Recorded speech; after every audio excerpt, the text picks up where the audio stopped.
कृष्ण गए थे कौरवों के पास। उन्होंने भी कहा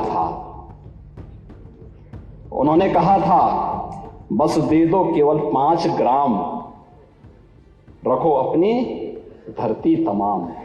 कि देना हो तो आधा दो, लेकिन इसमें भी यदि बाधा है तो दे दो केवल 5 ग्राम। लेकिन वो 5 गांव, लेकिन यहां तो इस समाज सैकड़ों वर्षों से यहां की आस्था केवल 3 के लिए बात कर रही है। 3 के लिए सदियों तक अयोध्या कुत्सित मनसा के लिए अभिषिक्त थी, एक सुनियोजित तिरस्कार भी झेलती रही।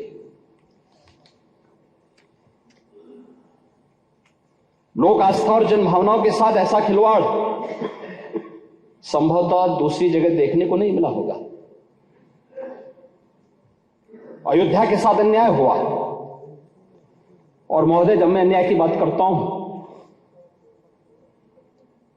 तो हमें 5000 वर्ष पुरानी बात भी याद आने लगती है। उस समय पांडवों के साथ भी अन्याय हुआ था, और उस समय कृष्ण गए थे कौरवों के पास। उन्होंने भी कहा था, बस दे दो केवल 5 ग्राम, रखो अपनी धरती तमाम।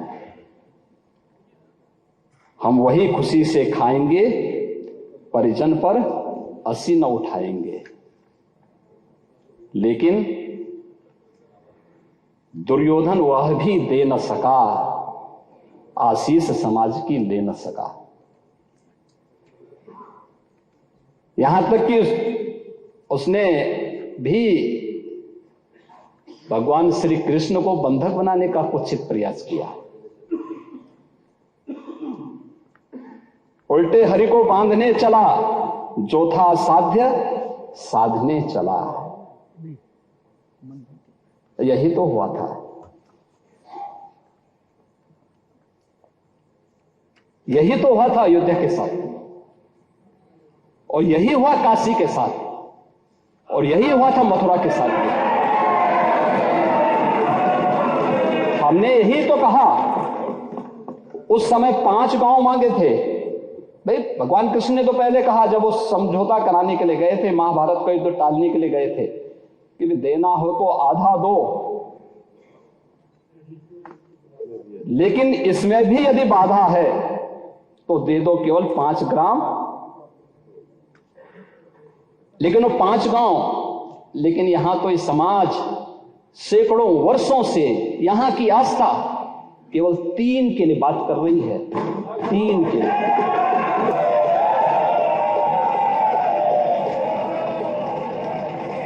वो 3 के लिए भी इसलिए वे विशिष्ट स्थल हैं, वे सामान्य नहीं हैं। ईश्वर की अवतरण की धरती है, असामान्य नहीं है। वो असामान्य यानी उसको एक सामान्य स्तर पर नहीं मान सकते, लेकिन एक जिद है, और उस जिद में जब राजनीतिक उसमें तड़का पड़ने लगता है और वोट बैंक बनाने की राजनीति होने लगती है, तो वहीं से फिर विवाद की स्थिति खड़ी होने लगती है। यानी लोक आस्था, भारत के अंदर लोक आस्था का अपमान हो, बहुसंख्यक समाज गिड़गिड़ाए, ये पहली बार देखने को मिला। दुनिया देख रही है, स्वतंत्र भारत में काम पहले होना चाहिए था। 1947 में प्रारंभ होना चाहिए था, और उस आस्था के लिए बार बार गुहार लगाता रहा। हमने तो केवल 3 जगह मांगी, अन्य जगहों के बारे में कोई मुद्दा नहीं था। अयोध्या के लिए, और देखिए अयोध्या का उत्सव लोगों ने देखा तो नंदी बाबा ने भी कहा, भाई हम काहे इंतजार करें।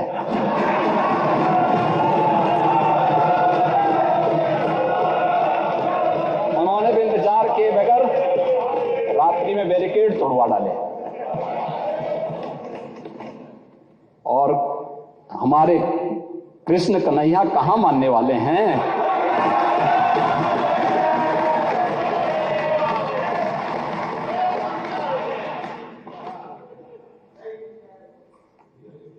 विदेशी आक्रांताओं ने केवल इस देश के अंदर धन दौलत ही नहीं लूटा था,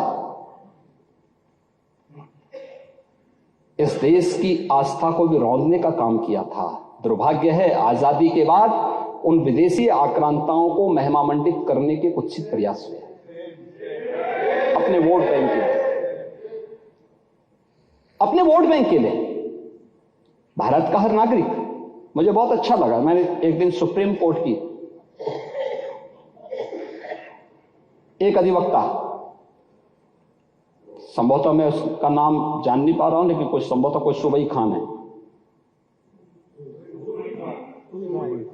उन्होंने उनका एक वक्तव्य मैं सुन रहा था और बहुत अच्छा वक्तव्य उन्होंने कहा, देखिए हम सब सनातन धर्मावलंबी हैं, हाँ मेरा मजहब इस्लाम हो सकता है, वो मेरी उपासना विधि है, मेरा मजहब है, लेकिन जन्म से हम सनातनी भारतीय हैं।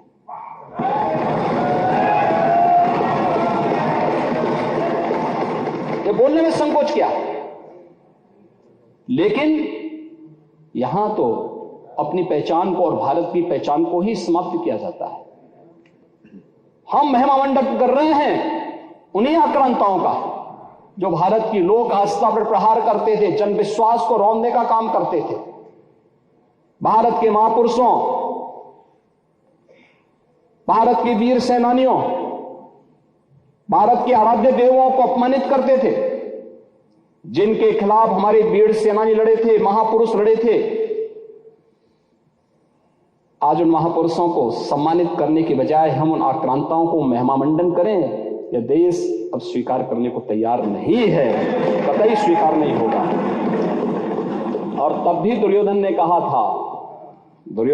था सुच्याग्रम नेव दास्यामि बिना युद्धेन केशव, यानी सुई की नोक के बराबर भी जमीन नहीं दूंगा मैं, एक कृष्ण युद्ध के बगैर नहीं दूंगा।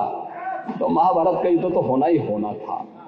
क्या हुआ, पूरा कौरव पक्ष से ही स्वाहा हो गया, समाप्त।